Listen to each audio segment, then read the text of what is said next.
Hello, everyone. Welcome to the Okay. Hello, honorable members of the clan. So let's go back to the Gauteng High Court where now Mr. Mngomezulu is on the floor cross-examining Sergeant Pretorius, whom, by the way, is a little bit snappy from my own observations. I could be wrong, but she's not rude towards him like how the other witnesses have. I'm sure she was told that be careful of this guy. He does ask some really difficult questions. So just make sure that you are sharp and ready to answer these questions. And I think she's prepared for him, definitely. She's definitely prepared for Mr. Mngomezulu. Now, Mr. Mngomezulu asked some very important questions that you and I on this very community have been asking. Like, wait a minute. If she was working for Tracker Connect since 2016 to 2021, is she the right person to be testifying, or somebody from Tracker Connect as the one that's supposed to come and do the testifying, even though the 205 response was prepared by a former employee in Miss Pretorius or Pretorius?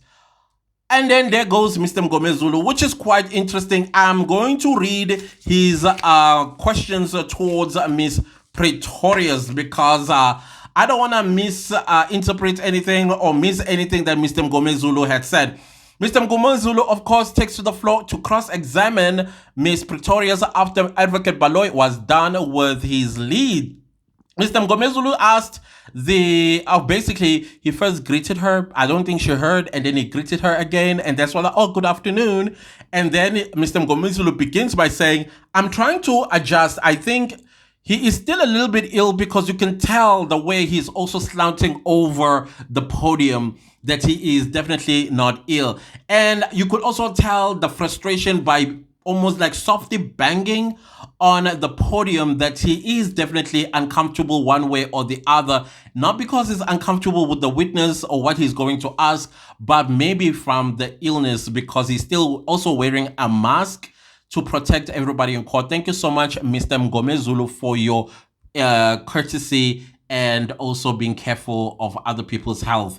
And welcome back, Mr. Mngomezulu. We missed you. We missed you, definitely. We missed you. Anyways, let's continue.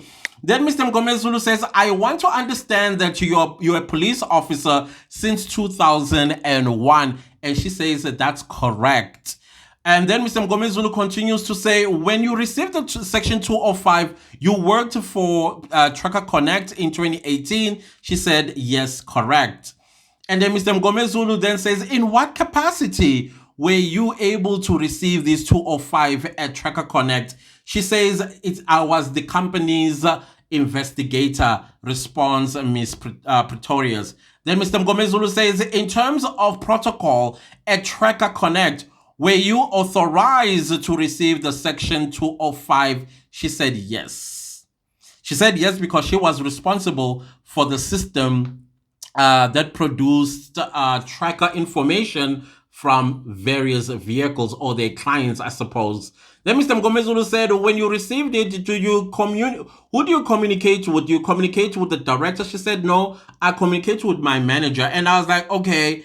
Later on, this so-called manager is also a director of the company. And I'm like, but Mr. Mngomezulu just asked you if you communicate to the director of the company. She says, one of the directors of the company, who is Wayne Donovan, I think that's what she said.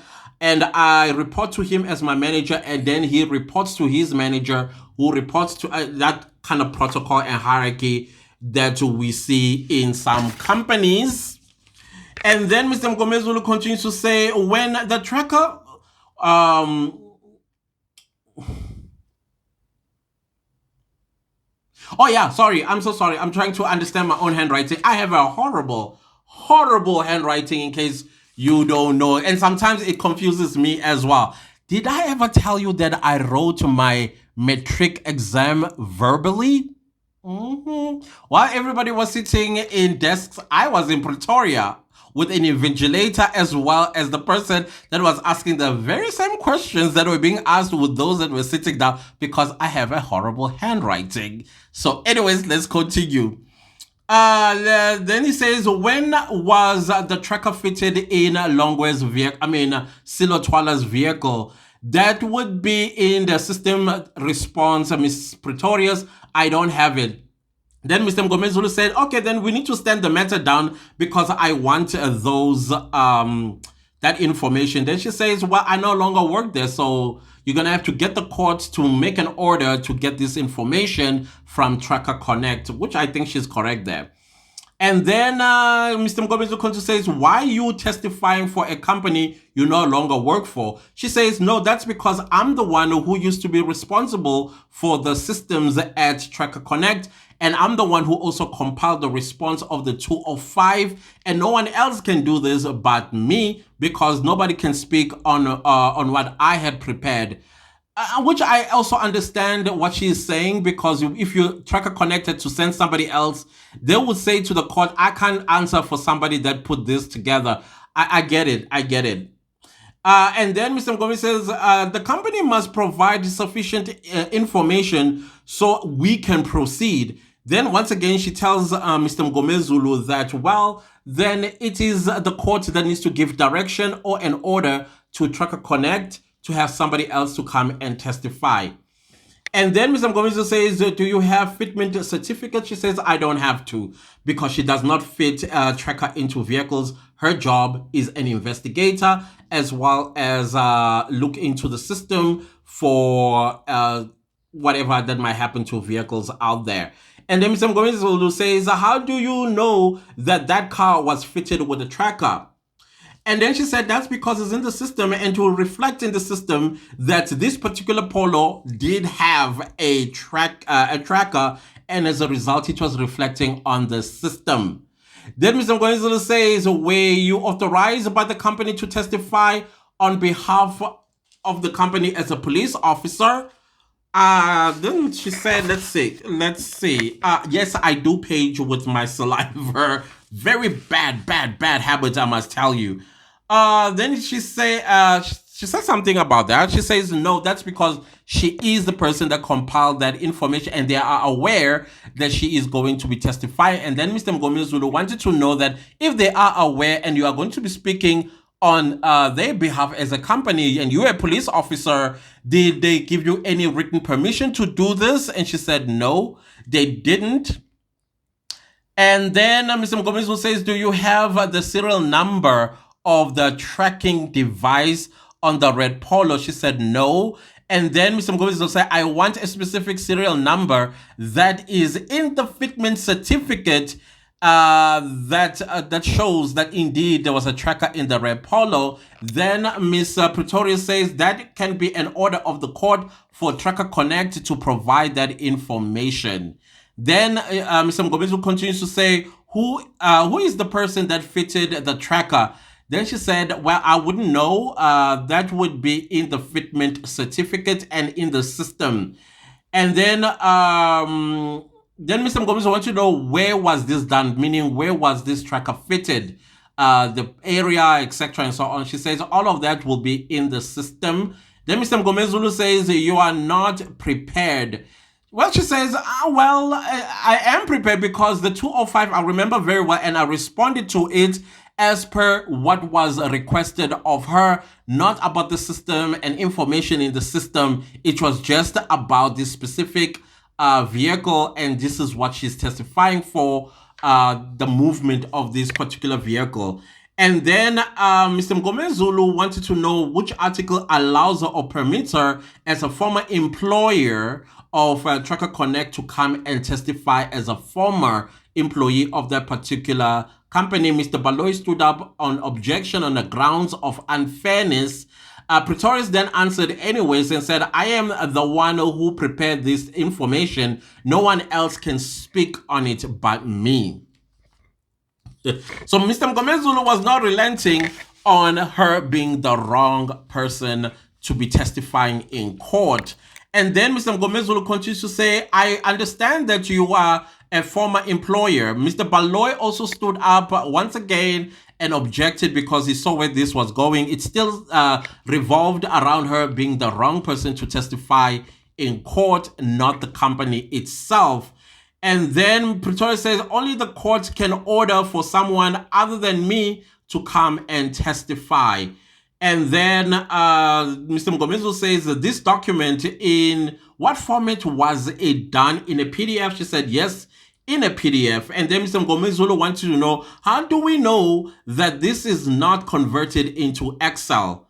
Then she says, well, I'm the one who compiled it into a PDF. And then Mr. Mngomezulu says, when taken to the police, she said, yeah, I printed it. I printed it and handed it over to the police. Mr. Mngomezulu says, do you say, Then Mr. Mngomezulu says, don't say we, because if you say we, you are also including the company, and you said you're the one who compiled this information. I'm not quite sure how she responded there. And then Mr. Mngomezulu continued to say, did you receive the 205? She said, yes, I printed my response in a form of an affidavit. Sergeant Mkize was the investigating officer, and I responded to Sergeant Mkize, and then I submitted it by hand in a PDF format, she tells Mr. Mngomezulu, or the court, let me put it that way. And then Mr. Mngomezulu wanted to know how. She said, I handed it over to Sergeant Mkize by hand in 2018. And then Mr. Mngomezulu, which was his last question, he asked, when taken by Mr. Mkize, no one else ever applied for another 205? Then she said, no. Other than the 205 that was served to me regarding this matter, I am not aware of another 205. This is Pretorius answering. And then somebody reminded Mr. Mngomezulu that it is now 1 o'clock. If he could ask for long adjournment. And then indeed, Judge Rata wanted to know, when do we come back? Mr. Mngomezulu said at 2. Can you believe it? Mr. Rata snubbed Mr. Mngomezulu and then went straight to Mr. Baloy. Okay, I understand why he asked Baloy, because they are there courtesy of the state. And then Mr. Baloy said, yeah, at 2 o'clock they should be back. So we are currently on long recess or adjournment, sorry, until they return at 2 o'clock. I see we are left with about 28 minutes before 1 o'clock hits. So I hope you guys will be able to see this video as soon as possible. See you next time with a new video. Please do not leave this video without liking, sharing, commenting, and subscribing. And the day proceeds until 2. And we'll be back again. And I'll let you know what transpired in the North Gauteng High Court. See you later. Goodbye.